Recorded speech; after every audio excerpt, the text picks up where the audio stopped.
देख रहे हैं मी6 न्यूज। వెల్కమ్ టు మీ6 న్యూస్। ముందుగా హెడ్లైన్స్। సామాజిక మాధ్యమాల వినియోగం పెరిగిపోయిన నేపథ్యంలో నకిలీ వార్తలు ఎక్కువగా హల్చల్ చేస్తున్నాయి। ఏది నిజమో ఏది నకిలీదో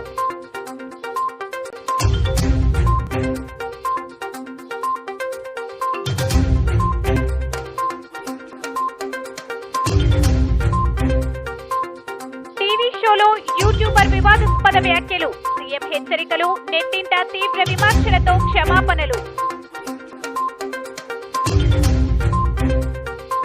వాళ్లకు తాగేందుకు నీళ్లు, ఉండేందుకు గూడు, లేదంటే మీకు సైకిల్ ట్రాక్ కావాలా?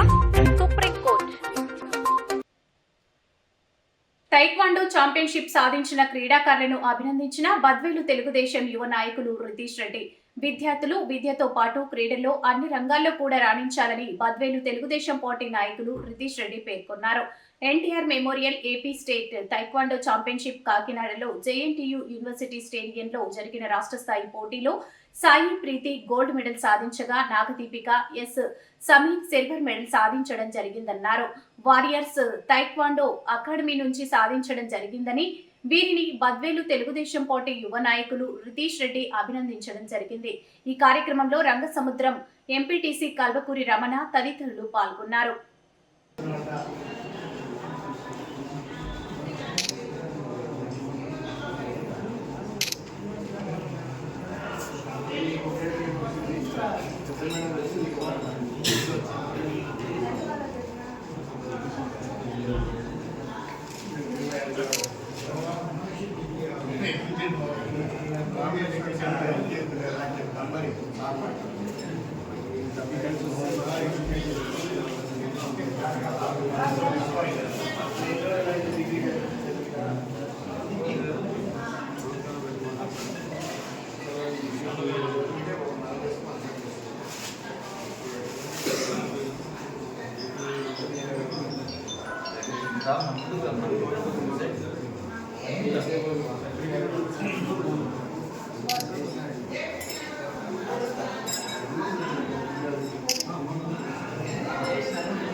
మహాకుంభాభిషేకంలో పాల్గొన్న మంత్రులు కాళేశ్వరం అభివృద్ధికి మాస్టర్ ప్లాన్।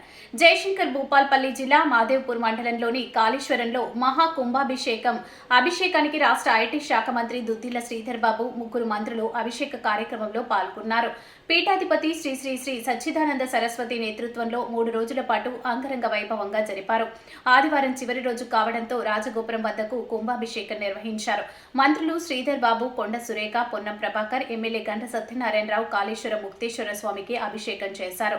మంత్రి శ్రీధర్ బాబు మాట్లాడుతూ ప్రసిద్ధ కాళేశ్వరం క్షేత్రంను మాస్టర్ ప్లాన్ ప్రణాళికతో అన్ని రంగాల్లో అభివృద్ధి చేసేందుకు నిధులు మంజూరు చేస్తున్నట్లు ఆయన అన్నారు। అనంతరం రాష్ట్ర రవాణా శాఖ మంత్రి పొన్నం ప్రభాకర్, దేవాదాయ శాఖ మంత్రి కొండ సురేఖ, ఎమ్మెల్యే సత్యనారాయణరావు కలిసి మాట్లాడుతూ ఉత్తర భారతంలో గల కాశీదార్నాథ్లో గల శివుడి క్షేత్రాల కంటే కాళేశ్వరం క్షేత్రం ప్రాశస్త్యం కలదుగా పురాణాలు చెబుతున్నాయి। గోదావరి ప్రాణహిత నదుల సంగమంతో త్రివేణి సంగమంగా అంతర్వాణిగా సరస్వతి నదిగా వెలిసిందన్నారు। మే నెల 15వ తేదీ నుండి సరస్వతి పుష్కరాలు 12 రోజుల పాటు నిర్ణయించినట్లు మంత్రి దుద్దిళ్ల శ్రీధర్ బాబు తెలిపారు। అభివృద్ధి చేసేందుకు మహారాష్ట్ర, ఛత్తీస్గఢ్ ప్రభుత్వాలు ఆ సహాయం తీసుకుంటామని తెలిపారు। కాళేశ్వరం క్షేత్రం అభివృద్ధికి 25 కోట్లు వివిధ శాఖల ద్వారా మంజూరు చేసినట్లు తెలిపారు।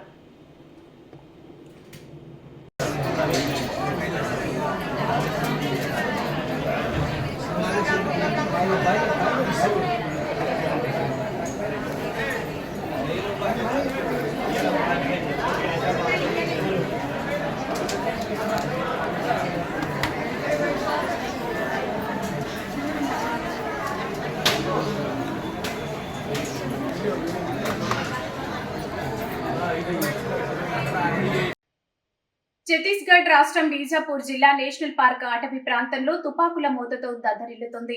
పచ్చని అడవిలో రక్తటేరులు పారుతున్నాయి। భద్రతా ఫలకాలు, మావోయిస్టుల మధ్య జరిగిన ఎదురు కాల్పుల్లో 31 మంది మావోయిస్టులు హతమయ్యారు।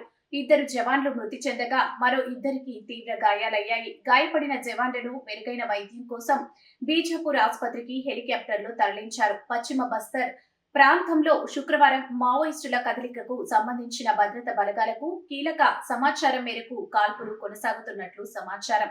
గత వారం రోజుల క్రితం బీజాపూర్ జిల్లాలో జరిగిన ఎన్కౌంటర్లో 8 మంది మావోయిస్టులు మృతి చెందిన విషయం విదితమే.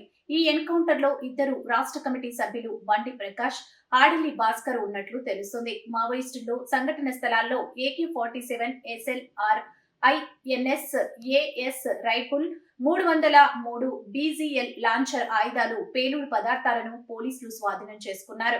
మృతి చెందిన మావోయిస్టుల్లో 2 రాష్ట్ర కమిటీ సభ్యులు బండి ప్రకాష్, ఆడిలి భాస్కర్ ఉన్నట్లు సమాచారం.